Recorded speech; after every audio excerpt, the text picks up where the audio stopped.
question. Quand on sème un maïs, qu'est-ce qu'on doit récolter? Le maïs. Quand on sème le maïs, on récolte que? Le maïs. Est-ce qu'on peut semer le maïs et récolter le mangue? Non. C'est possible. Tu sèmes le maïs et tu récoltes la mangue.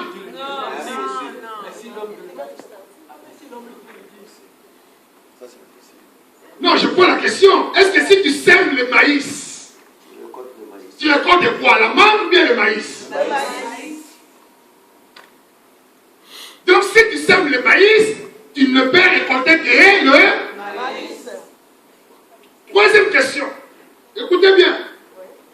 Troisième question. Quand tu sèmes un grain de maïs, on met combien dans la terre le maïs? Je ne sais pas combien. 2, 3. Ok, tu mets ça 3 grains dans la terre. Tu vas récolter combien? Plus ou moins? Là, c'est pas des grains, c'est des... Le papa mon fils dit quelque chose de très important. Là, c'est pas même des grains. Alléluia. Là, ce sont des... On appelle ça comment le truc de maïs? Tiges de maïs. Je ne sais pas si c'est des tiges ou bien... Les épis. Là, tu ne vas pas récolter 2 grains de maïs, mais tu vas récolter des épis. Alléluia. C'est-à-dire, si tu t'allais s'aimer tout seul, au jour de la récolte, il te serait impossible d'aller récolter tout seul. Alléluia. Il te serait impossible d'aller récolter tout seul. Tu dois demander des secours. Tu dois demander des coups de main. Pourquoi des coups de main? Parce que la semence a bien produit. La semence a bien donné. Toi, tu avais mis que 3 grains. On parle de 3 grains. On peut prendre peut-être un épi, il y a plus ou moins 100 grains. Alors, toi, tu as planté 3 pour avoir 100, c'est combien? 100 divisé par 3, c'est combien? Les mathématiciens, combien? 9? 33, alléluia. Donc, tu fais plus ou moins 33 lignes comme ça de maïs. 3, tu vas te rester encore 1 et quelques à la main. Et tu vas planter aussi les 1 là. Dieu te fait la grâce cette année-là, la pluie commence à tomber. Et le jour de la récolte, tu regardes. Là où tu avais mis 3, ça sort aussi 3 comme ça. 1 à gauche, à droite, 1 au centre. Premier, tu regardes, il y a 15 épis. Deuxième, tu regardes, il y a 20. Troisième, tu regardes, il y en a 15. Donc, on va parler de la récolte.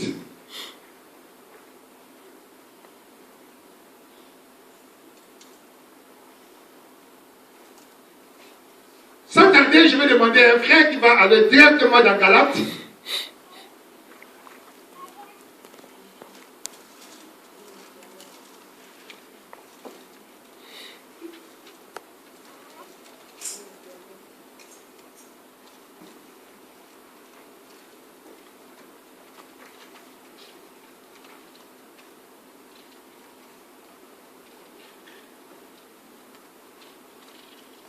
Qui a trouvé Galates? Galates 6. Amen.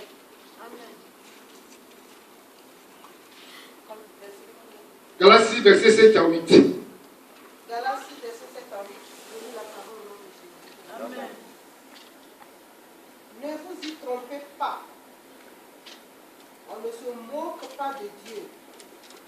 Ce qu'un homme aura semé, il le moissonnera aussi. Celui qui sème pour sa chair, moissonnera de la chair la corruption, mais celui qui sème pour l'esprit, moissonnera pour l'esprit la vie éternelle. Amen. Amen. Alléluia. Ne vous y trompez pas. On ne se moque pas de Dieu. Soulignez bien dans vos Bibles. Ne vous y trompez pas. On ne se moque pas de Dieu. Soulignez encore ça. Ce qu'un homme aura semé, qu'est-ce qui va arriver? On va lire bien ensemble. C'est comme si vous ne comprenez pas. Je suis dans Galates 6. On va lire ensemble le verset 7 au verset 8. On va se mettre debout. Prenons nos Bibles. Prenons nos Bibles et à 3, on va aller. On va lire ces textes ensemble. Galates 6, verset 7 au verset 8. 1, 2, 3. Allons-y. Ne vous y trompez pas. On ne se moque pas de Dieu. Ce qu'un homme aura semé, il le moissonnera aussi. Celui qui sème pour sa chair, moissonnera de la chair la corruption. Mais celui qui sème pour l'esprit, moissonnera de l'esprit pour la vie éternelle. Amen. On peut s'asseoir. Donc regardez ce que la parole de Dieu nous dit. Ce qu'un homme aura semé, il le moissonnera. Amen. Ce que tu sèmes aujourd'hui, ce que cet agriculteur a semé aujourd'hui, il y aura un jour où il va récolter les fruits de sa sémence.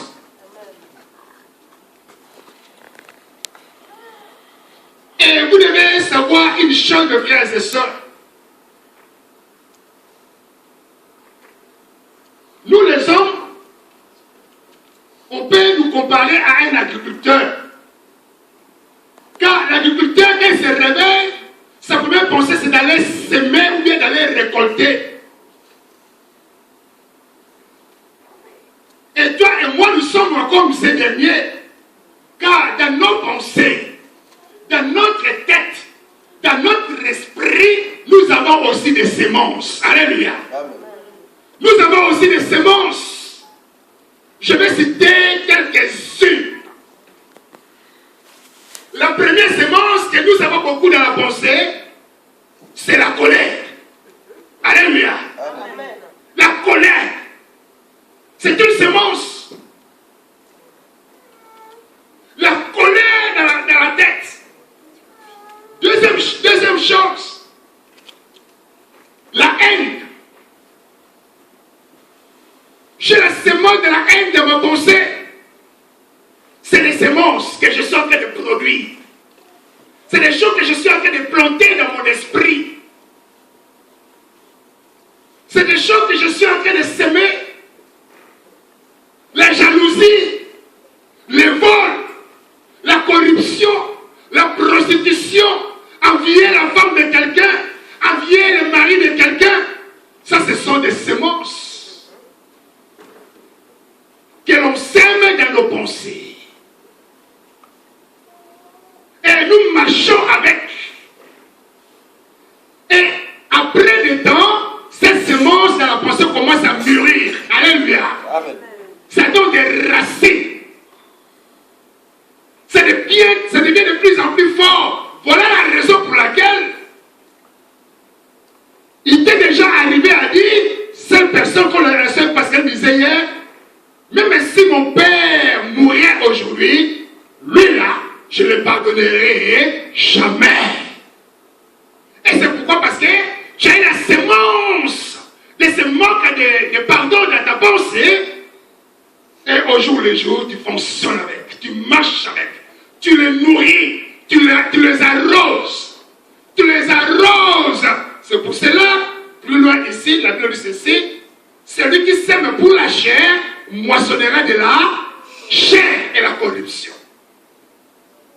Celui qui sème la colère, moissonnera la colère. Amen. Car on peut récolter que ce que nous avons semé. Amen. Alors si tu as semé la colère, attends-toi aussi à récolter la colère. Amen. Si tu as semé les vols de mari de quelqu'un, de la femme de quelqu'un, Amen. attends-toi un jour aussi, quelqu'un venir voler soit ta femme, ou bien voler ton mari. Of course. Amen.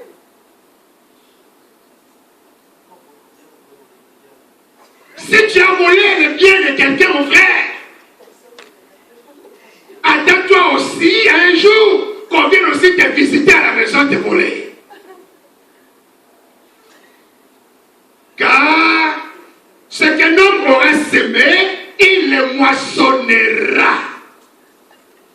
Tu ne peux pas l'éviter. Tu ne peux pas le fuir. Car tous les jours qui passent, tu sèmes dans ta pensée. Tu sèmes la colère et la colère se développe. Et voilà, ces jours-là, quand j'enseignais sur la colère, j'ai dit comment la colère se manifeste dans la vie d'une personne. D'abord, c'est le visage qui change. Tu vois la personne qui avait un beau visage, tout d'un coup, son visage se transforme. De fois, tu dis, mais j'ai peur de le regarder. J'ai peur, car son visage me fait peur. J'ai peur de regarder la personne.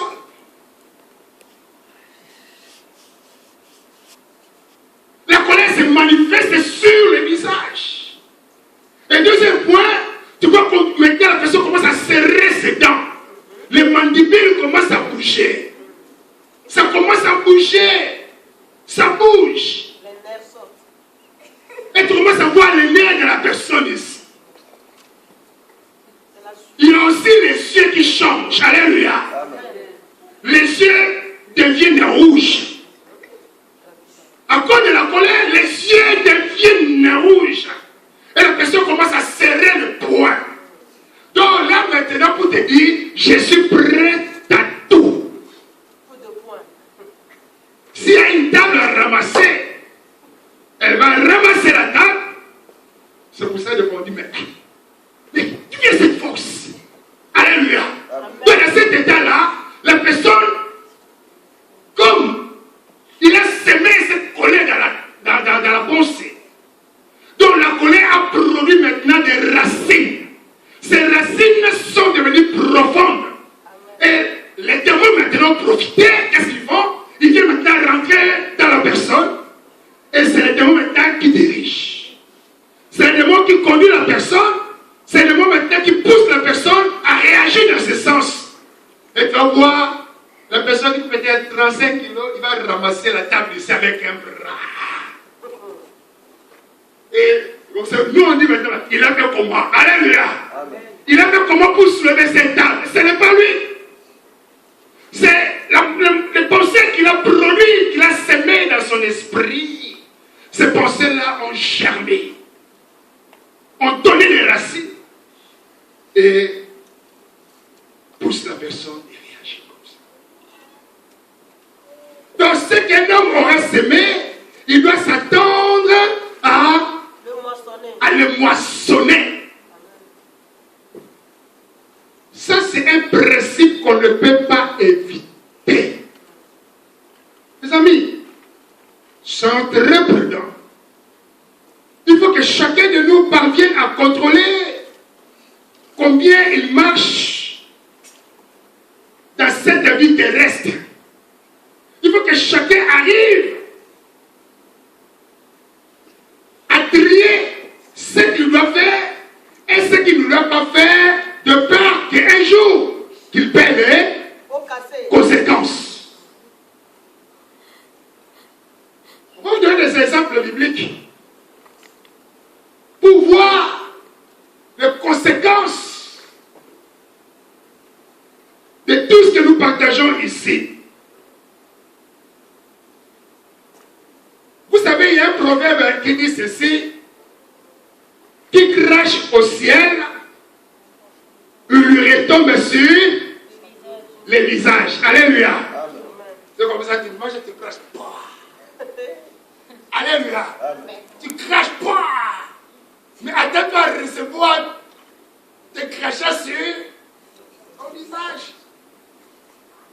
Le ciel, c'est le trône de Dieu. Alléluia. Amen. Tu n'as pas le droit de cracher là-bas.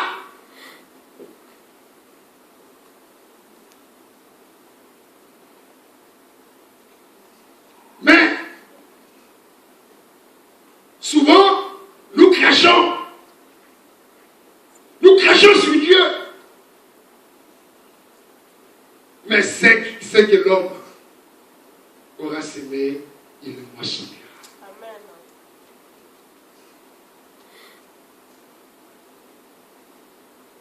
Frère Pablo,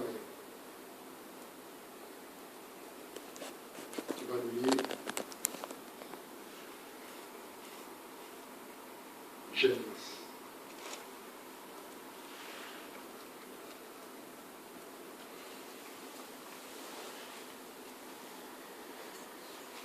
Alors dans Genèse,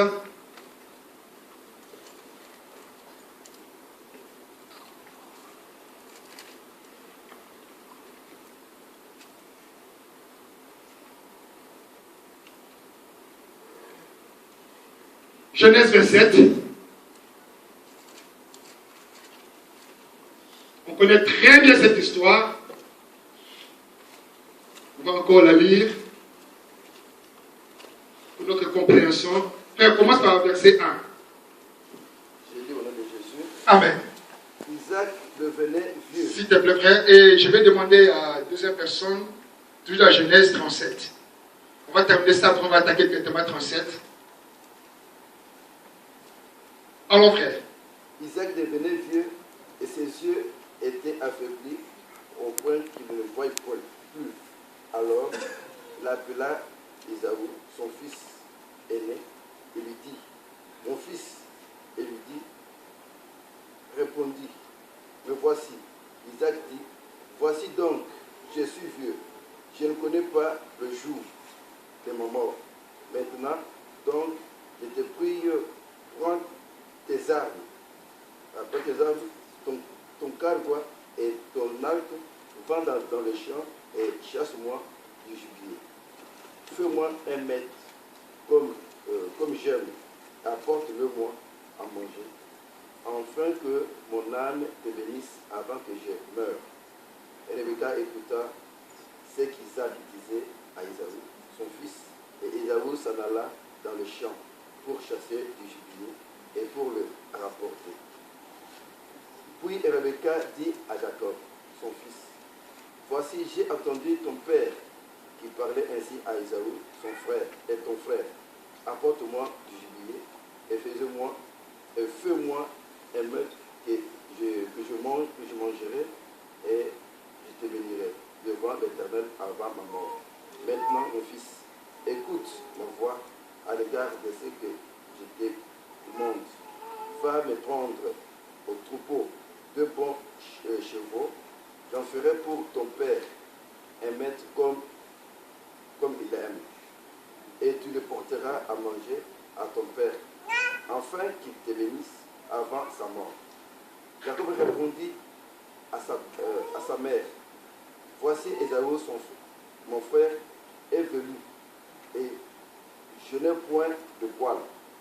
Peut-être mon père me touchera-t-il, et il passera à ses yeux pour la malédiction, et non la bénédiction.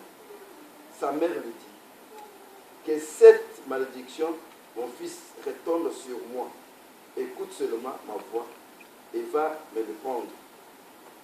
Jacob alla le prendre et le apporta à sa mère, qui lui fit un meurtre comme son père aimait. Ensuite, Rebecca prit le vêtement d'Ésaü, son fils aîné, le plus beau qui se trouvait à la maison, et le fit mettre à Jacob, son fils cadet.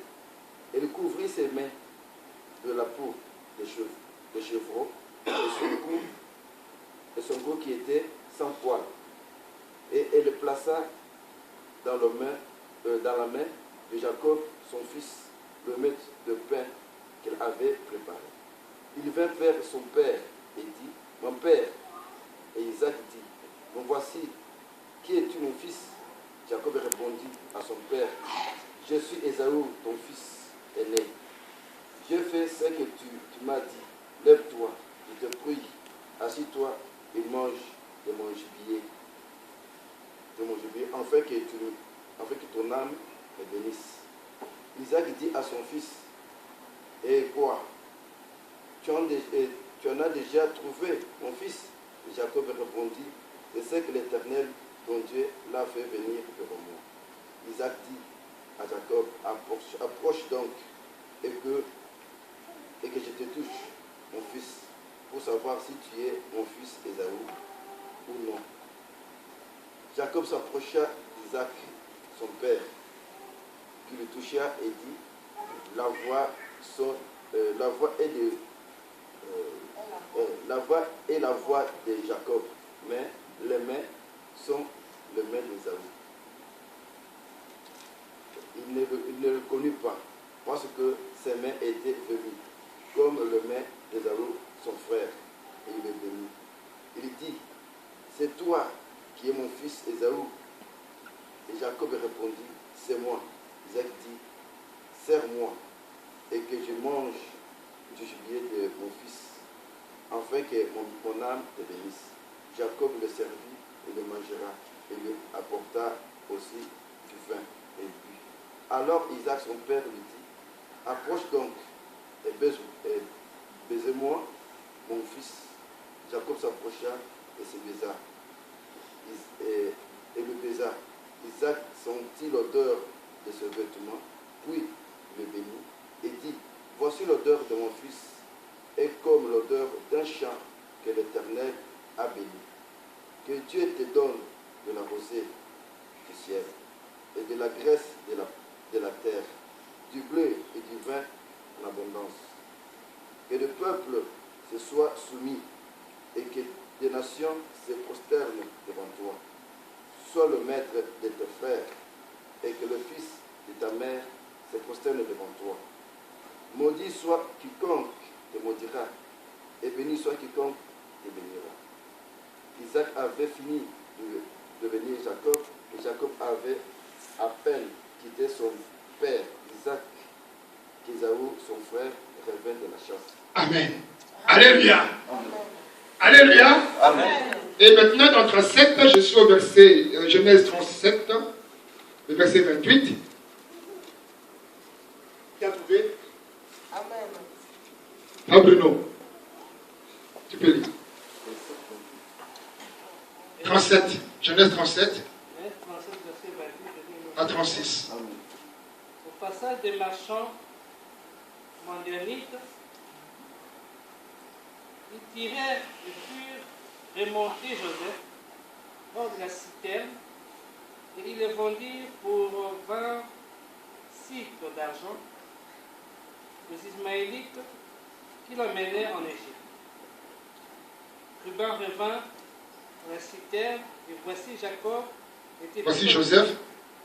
Voici Joseph n'était plus dans la citerne, il déchira ses vêtements, retourna vers ses frères et dit, l'enfant n'y est plus, et moi, où irai-je? Ils prirent alors le tunique de Joseph, et ayant tué un bout, ils plongèrent la tunique dans le sang. Ils envoyèrent à leur père la tunique de plusieurs couleurs, en lui faisant dire, voici ce que nous avons trouvé. Reconnais si c'est la tunique de ton fils ou non. Jacob l'a reconnu et dit, c'est la tunique de mon fils. Une bête féroce l'a dévoré. Joseph a été mis en pièces.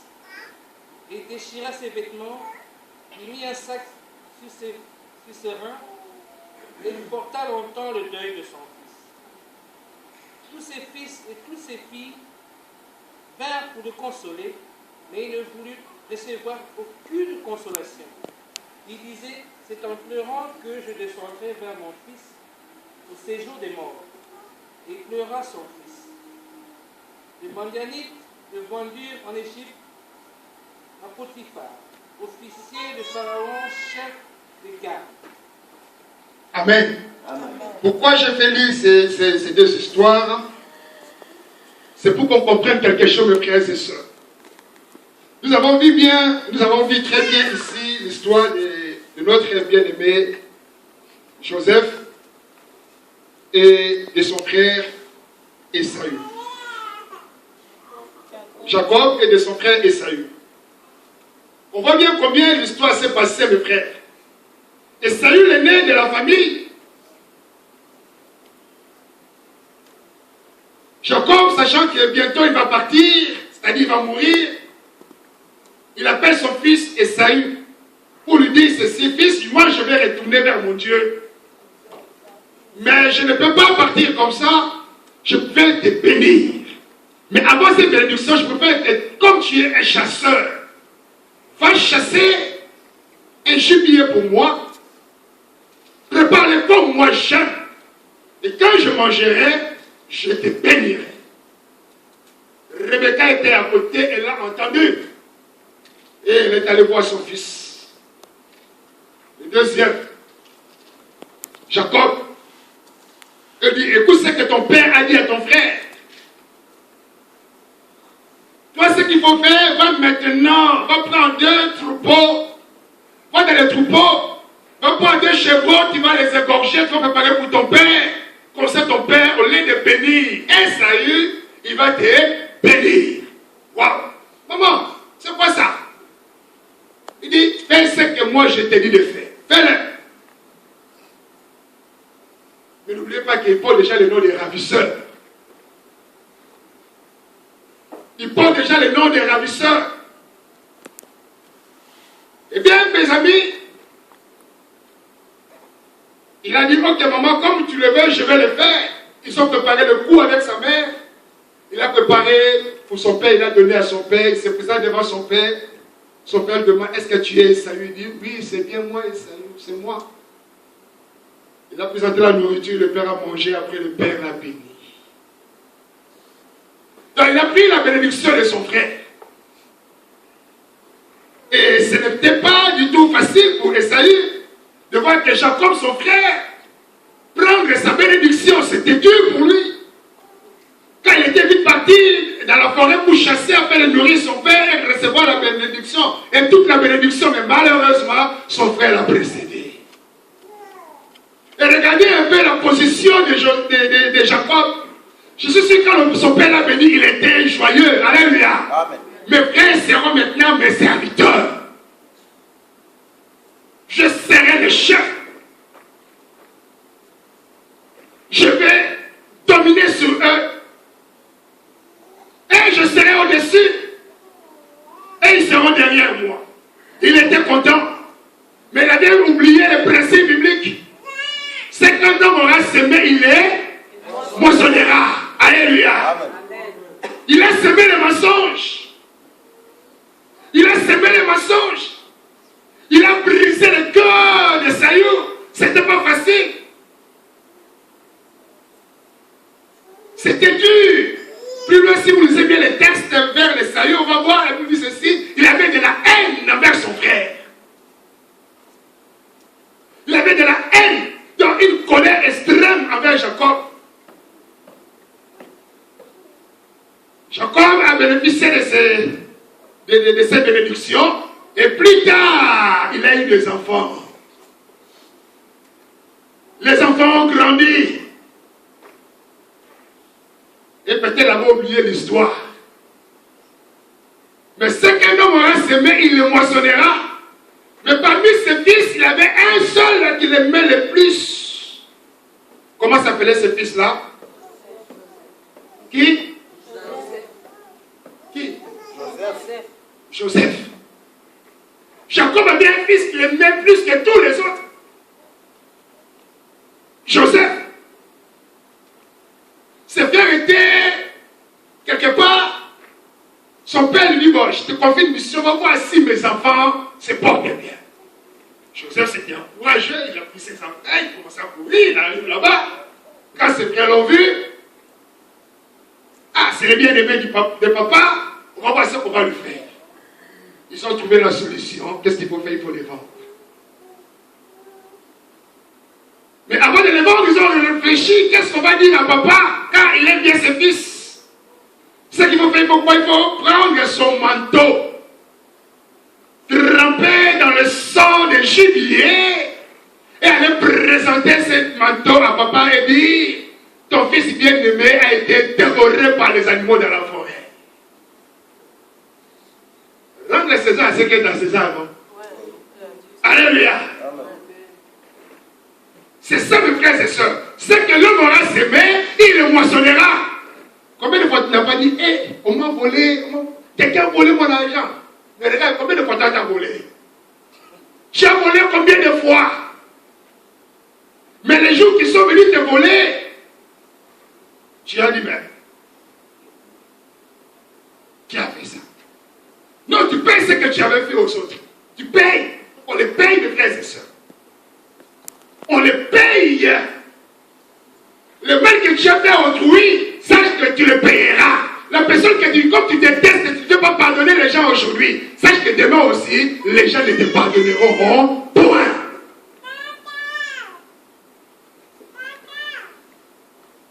Les gens ne te pardonneront point.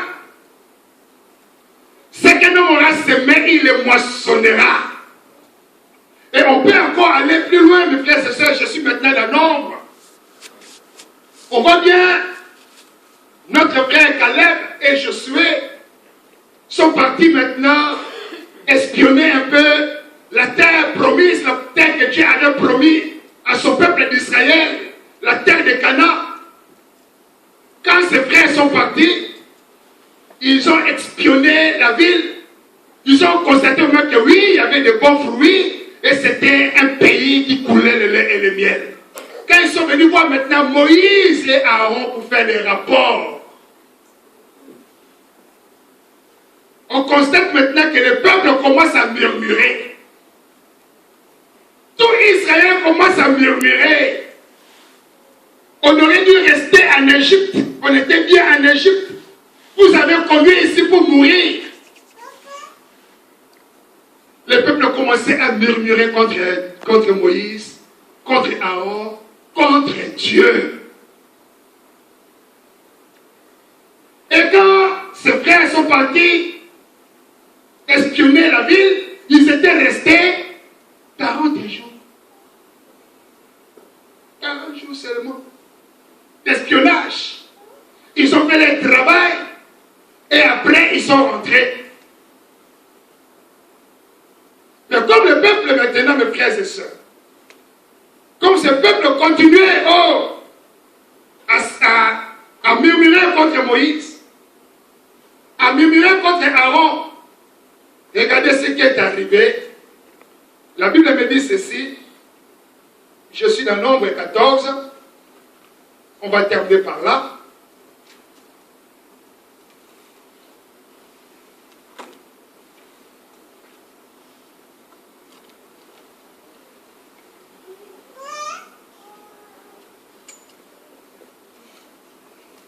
Nombre 14.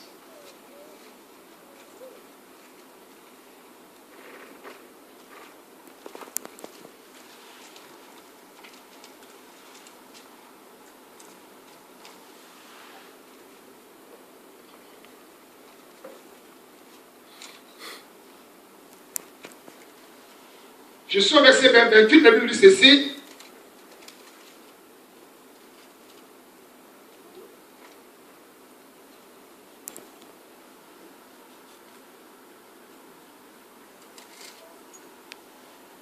Dis-leur, je suis vivant, dit l'Éternel. Je vous ferai ainsi que vous avez parlé à mes oreilles. Vos cadavres tomberont dans ce désert. Vous tous, dont on a fait le dénombrement, en vous comptant depuis l'âge de 20 ans et au-dessus, et qui avaient murmuré contre moi.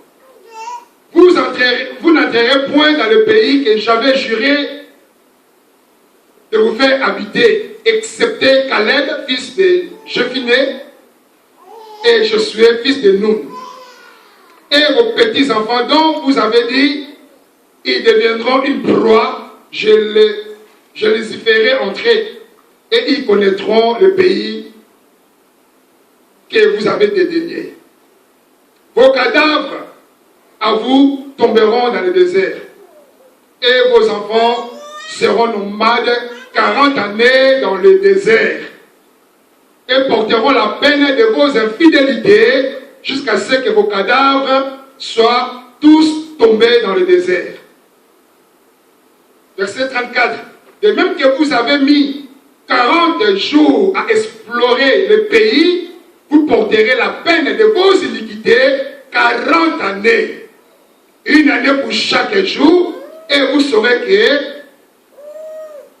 ce que c'est d'être privé de ma présence. Alléluia. Amen. Donc là, le Seigneur parle maintenant au peuple d'Israël. Quand vous avez murmuré, je vous ai retiré de l'Égypte pour vous faire entrer dans le pays qui coule le lait et le miel. Et sur le chemin, vous avez murmuré. Quand vous avez murmuré, sachez que tous ceux qui ont murmuré ne mettront jamais les pieds dans le pays que j'ai promis. Mais par amour, je permettrai aux petits-enfants de fouler les sols de ce pays.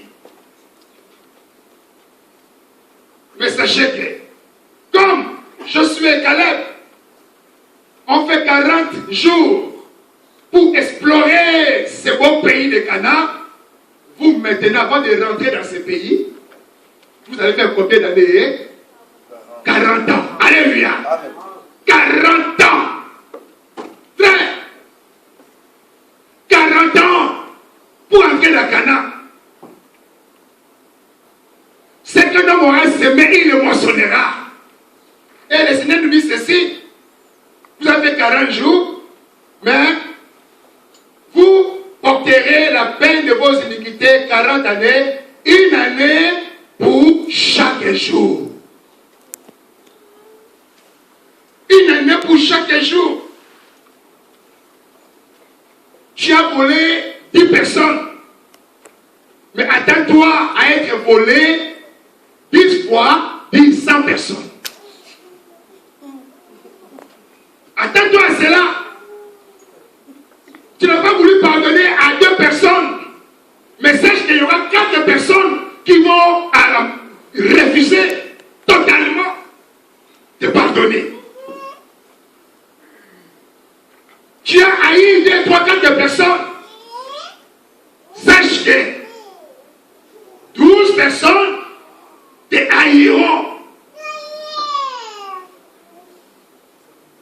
Pourquoi mes frères et sœurs? Jacob était seul quand il se présentait devant Isaac. Mais 10 de ses enfants se sont réunis. 10. Il était seul, mais 10 de ses enfants se sont réunis pour ramper le manteau de Joseph et aller le présenter à leur père. 10. Il était seul, mais il a payé pour 10. Donc on doit savoir, mes frères et sœurs, quand nous avons de la haine dans le cœur, quand nous manquons le pardon, même si on élève nos mains vers le ciel pour prier le Seigneur, Dieu ne saura nous entendre. Dieu ne saura nous répondre. Dieu ne saura nous répondre. Voilà pourquoi, mes frères et sœurs, ça ne sert à rien tous les jours que tu te réveilles, que tu sèmes dans ta pensée de mauvaises choses. Combien de fois la nuit, tu es là au lieu de dormir, tes yeux sont ouverts, tu regardes le plafond et tu penses à quelqu'un. Tu penses à quelqu'un. Au lieu de penser du bien de la personne, tu penses seulement le mal. Là, quand je vais la voir, quand je veux le croiser, il est 3 heures du matin. Oh, c'est là où les sorciers se promènent. À 3 heures du matin, là, ils se promènent, ils cherchent qui vont dévorer. Mais toi, tu es là, les yeux ouverts sur le plafond, tu regardes. Lui, là, il va voir.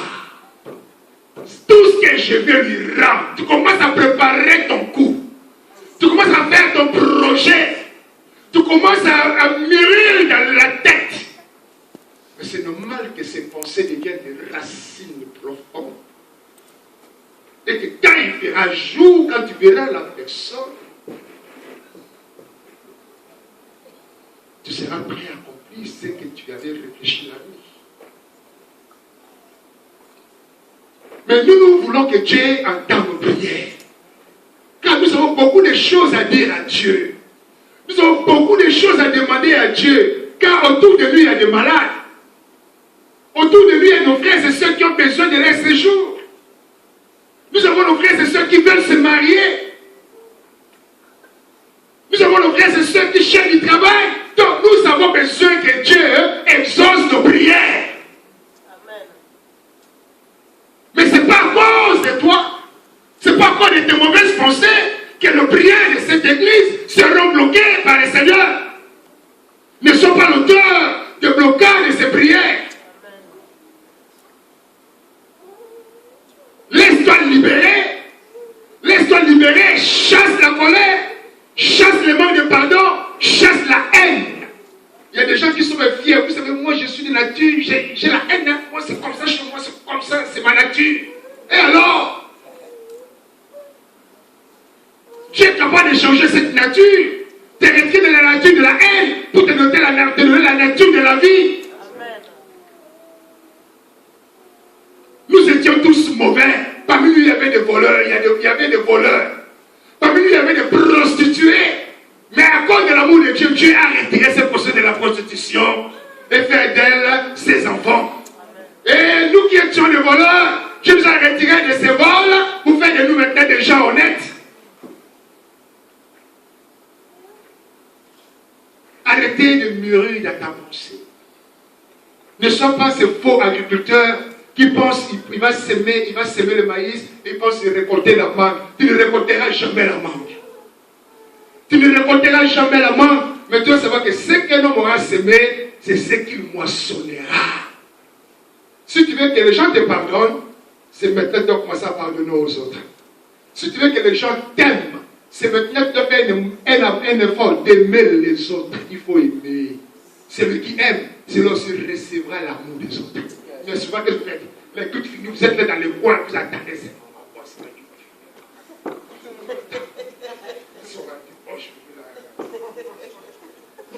frère, si tu aimes, va d'abord dire bonjour. Amen.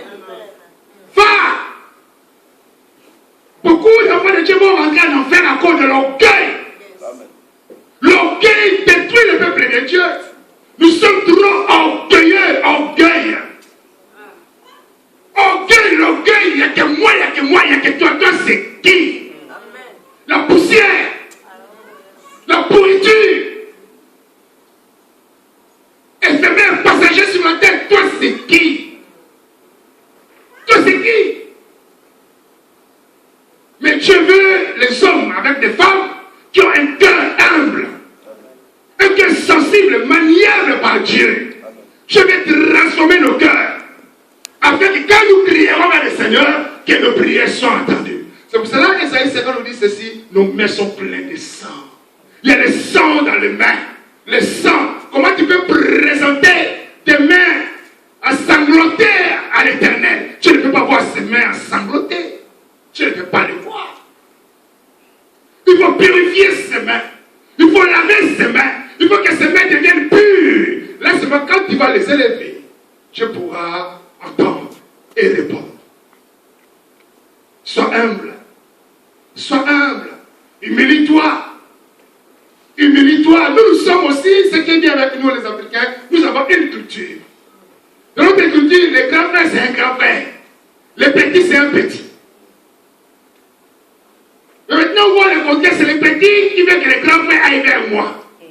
C'est les grands. Moi, j'attends seulement que ces grands frères-là viennent là. Je suis plus jeune que Papa Bruno. Je suis plus jeune que Papa Gofi. Je suis plus jeune que Maman Angela. Alléluia. Amen. Je suis plus jeune que Maman Maggie. Mais dans mon devoir, quand le coup finit, moi, je cours vers ces personnes. Ce sont des grands. Alléluia. Amen. Je suis un pasteur, mais ils sont plus âgés que moi. Je leur dois du respect. Je dois aller vers ces personnes et dire bonjour. Je dois le faire. Ça, c'est dans notre culture. Amen. Et c'est très bon. Amen. C'est très bon, mes frères et sœurs. Il y a ça, rien d'attendre. Et au moment où tu attends, tu es dans l'église, et tu rencontres Dieu qui est soufflé. Tu attends, mais tu es fâché.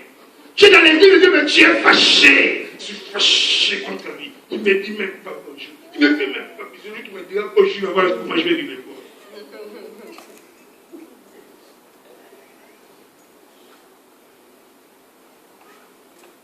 On s'arrête là. Amen. Amen.